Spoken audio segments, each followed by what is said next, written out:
Então, Capso, e nós vamos falar mais um pouco sobre o desespero do governo com a questão do INSS, né? Eu já expliquei para vocês que a questão do INSS é um golpe terrível para o governo, porque é muito pior do que mensalão e petrolão, as corrupções do primeiro governo Lula, porque naquela época, né, mensalão e petrolão eram corrupção no governo, ou seja, você perdeu dinheiro por quê? Porque você pagou o imposto e daí aquele imposto foi usado para corrupção, né? Ou seja, é uma coisa meio indireta. Esse caso do INSS, não, o pessoal estava roubando velhinho, cara. O governo e entidades ligadas ao PT, um monte de sindicato roubando velhinho aposentado, as pessoas mais frágeis, que têm menos capacidade de ir na internet lá resolver as coisas, né? Então, assim, é uma coisa que é um absurdo, né? E aí, é lógico, o governo está querendo colocar a culpa no Nicolas, não porque o vídeo do Nicolas é que é o problema, como é que ele conseguiu e não sei o que lá. E, de novo, o Nicolas, é lógico, tem um crédito por ter feito, ele é muito bom, é um excelente comunicador, é verdade, coisa e tal, mas o principal problema nesse caso são os argumentos, é o que eu falo para você, realmente os argumentos são matadores, os argumentos que o Nicolas usou. O problema do governo é que o governo não tem argumentos. E aí, cara, chega um ponto que aqui, ó, a Glaze pediu ajuda para banqueiros para frear o impacto do vídeo do Nico. Eu estou falando para você, o governo do PT adora dizer que é a favor dos pobres, que é contra os banqueiros. Não tem ninguém mais amante de banqueiro no Brasil que o governo do PT, que o Lula, a Dilma, aquele pessoal do PT. Eles amam banqueiro, amam de paixão os banqueiros tudo aqui no Brasil.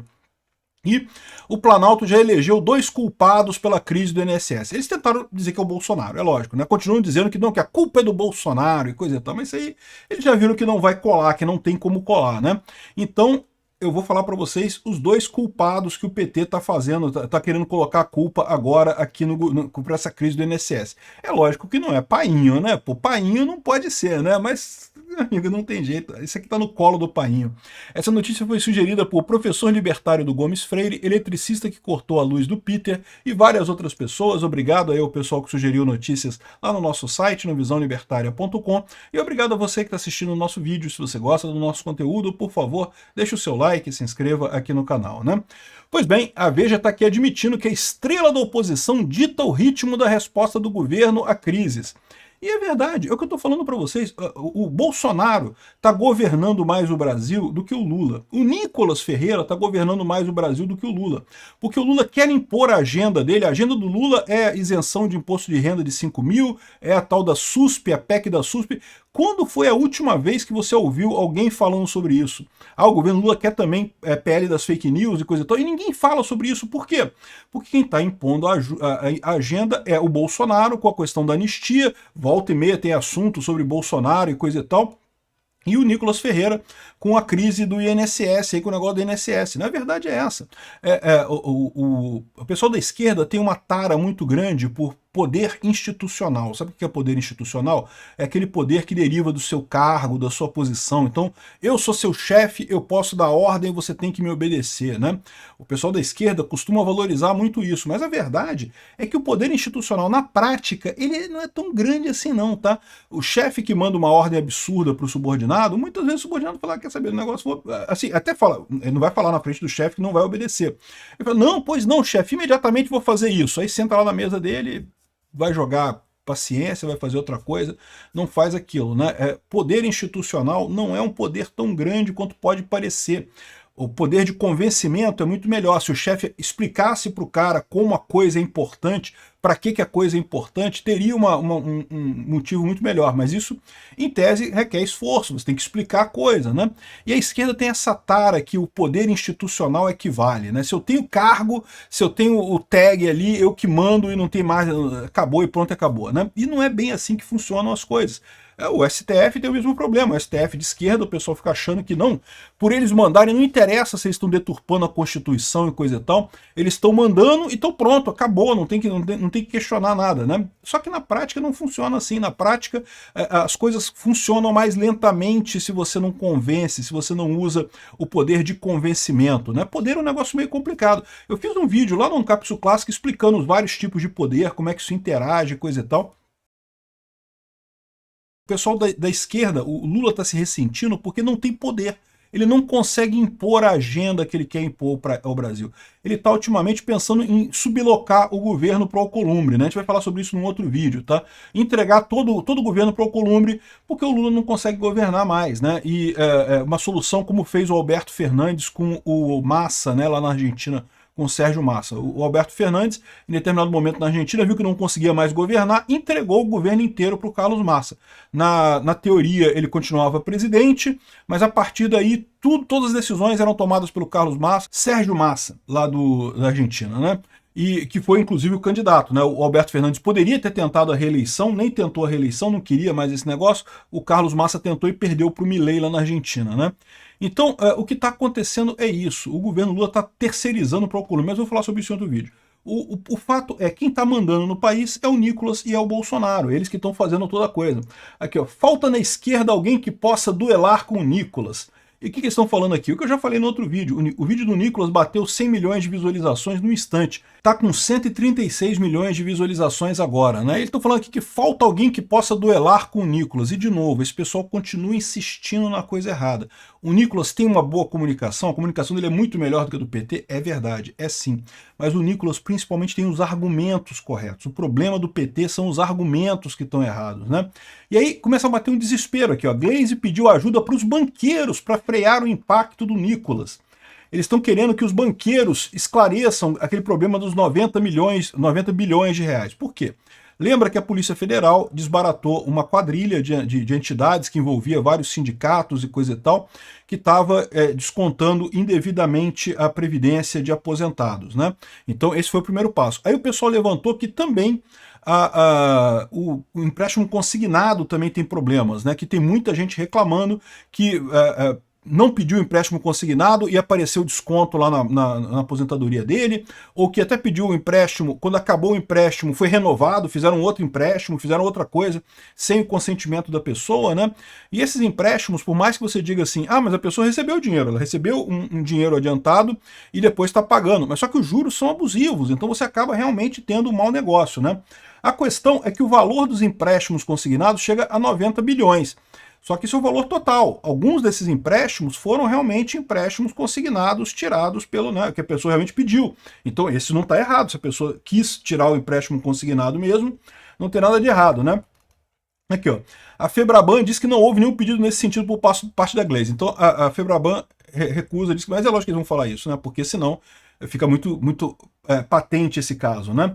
Aqui, ó, o vídeo do Nicolas ultrapassou 100 milhões de visualizações e não sei o que lá. Durante a reunião da Febraban, na quinta-feira, dia 8/5, a Gleisi solicitou os bancos divulgarem os números corretos sobre os valores de empréstimos consignados. No vídeo, o Nicolas dá a entender que foram desviados 90 bilhões de consignados, dentro da farra dos descontos, né? Só que, porque, segundo o Metrópole, já há uma suspeita disso daqui. No entanto, as investigações estão centradas na cobrança de mensalidades, que ainda não apontaram o volume do dinheiro envolvido em consignados. Ou seja, sim, tem fraude nos consignados, mas ainda não começaram a investigar isso. Então não sabe ainda se esses 90 bilhões são esse problema, né? Enfim, e eles estão lembrando aqui um problema que eu já apontei para vocês, que para eles é muito complicado aqui. O caso dos empréstimos consignados é especialmente sensível para o governo, porque crédito fácil e barato é uma bandeira da gestão petista.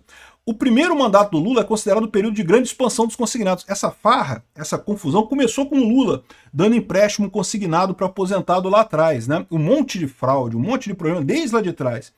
E agora, recentemente, aqui, ó, em março desse ano, o governo expandiu a oferta de empréstimos consignados para trabalhadores do regime CLT. Ou seja, é aquilo que eu avisei também, daqui a pouco começa a aparecer as fraudes do consignado CLT, porque vai ter, é lógico que vai ter. Teve no INSS, é lógico que vai ter no consignado, no consignado CLT. Então você que é CLT aí, toma cuidado, presta atenção, se não vão começar a descontar coisa da sua folha. Por quê? Porque graças ao Lula agora pode ter a fraude do consignado CLT também, né? Ou seja, o PT está tentando jogar a culpa da fraude no Bolsonaro. Não tem culpa da fraude no Bolsonaro, a maior parte são sindicatos ligados ao PT, o número de descontos aumentou muito em 2023, 2024, não tem como cair no Bolsonaro essa coisa, né? Os consignados é pior ainda, porque os consignados são a marca do Lula. Mais uma vez tem um monte de dedo do Lula nessa história aqui também, né? Agora, o que eles estão fazendo nesse caso aqui, né? O Lula já viu que não consegue botar a culpa no Bolsonaro, não cola, cara. Aquele gráfico é matador, aquele gráfico que mostra a quantidade de descontos e também a questão que eu falei para vocês, que os idosos, os aposentados e também todo mundo da família, né, que tem, você que tem alguém na família que é aposentado e coisa e tal, vai olhar lá o contra-cheque lá, o rolerite lá do seu avô, do seu tio, do seu pai que é aposentado. Se tiver desconto lá, você vai ver, vai ser 2023, 2024. A imensa maioria dos descontos foi agora no governo Lula, não foi no governo Bolsonaro. Então fica muito claro esse problema. Aí o Lula agora decidiu apontar culpados para essa coisa. E quem são os culpados na visão dele? Primeiro é o Vinícius de Carvalho da CGU, a Controladoria Geral da União, né? Que segundo o Lula, ele sabia do esquema, mas evitou levar essa informação para o governo, ficou tratando só com o Carlos Lupe, não deveria ter falado com o governo. Por que deveria ter falado com o governo? Não tem lógica nenhuma. O Lula está a favor disso daqui, o PT sempre foi quem adora esses descontos de aposentado, sempre teve isso. A Gleisi Hoffmann se elegeu roubando aposentado também, isso é golpe típico do PT. Ele não levou para o Lula porque ele supôs que o Lula sabia e queria que isso acontecesse, é lógico, né? E o outro, lógico, é o Carlos Lupe, né? O Carlos Lupe é culpado de tudo. O Carlos Lupe pediu demissão, agora ele vai ser o culpado padrão da coisa toda. E o PDT está feliz com a demissão, né, por ter saído do governo, diz que está satisfeito porque espera alcançar a distância do governo para as eleições de 2026 e coisa e tal. Mas eu vou falar para o pessoal do PDT, toma cuidado, porque agora eles vão tentar botar a culpa toda no Lupe. Se o PDT quiser continuar como um partido viável para 2026, tem que abrir a boca, tem que... Lupe, fala, Lupe. Se você não falar, o PT vai colocar a culpa toda em você, e aí o PDT vai se queimar com essa história, você vai ficar com a culpa e nenhum dos benefícios, né? Agora, se você falar, vai ficar, aí a coisa muda de figura, pode destruir o Lula completamente em 2026 e pode alçar o PDT ao partido da esquerda lá. Olha só como é que já está a relações públicas do governo, aqui a assessoria de imprensa do governo Lula já está falando aqui na Globo News como é que a culpa é toda do PDT. Olha só isso daqui. O PDT precisa pedir perdão à nação brasileira, é isso que ele tem que fazer. O PDT tem que vir a público pedir desculpas. O PDT recebeu um ministério com orçamento de 1 trilhão e com a seguinte missão, diminuir, acabar com as filas.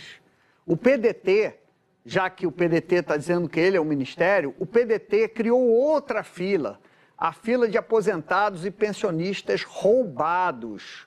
O PDT centralizou a administração do INSS na figura do ministro da Previdência, porque toda e qualquer nomeação tinha que passar pelo aval do ministro da Previdência, ou seja, o Lupe, o PDT, comandou o Ministério da Previdência com mão de ferro.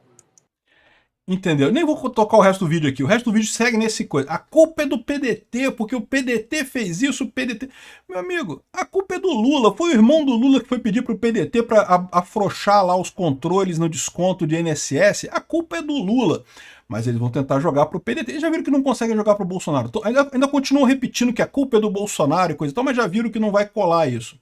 Estão tentando jogar agora a culpa para o PDT. Eu, se fosse o pessoal do PDT, Lupe, abre o bico, Lupe, fala o que você sabe para resolver esse problema. Obrigado por assistir o vídeo até o final. Além de curtir, compartilhar e se inscrever no canal, considere se tornar patrocinador com valores a partir de R$ 1,99. Clique no botão Seja Membro abaixo para saber as condições e vantagens de patrocinar o canal. Mais informações sobre o nosso projeto, visite nossos sites indicados na tela.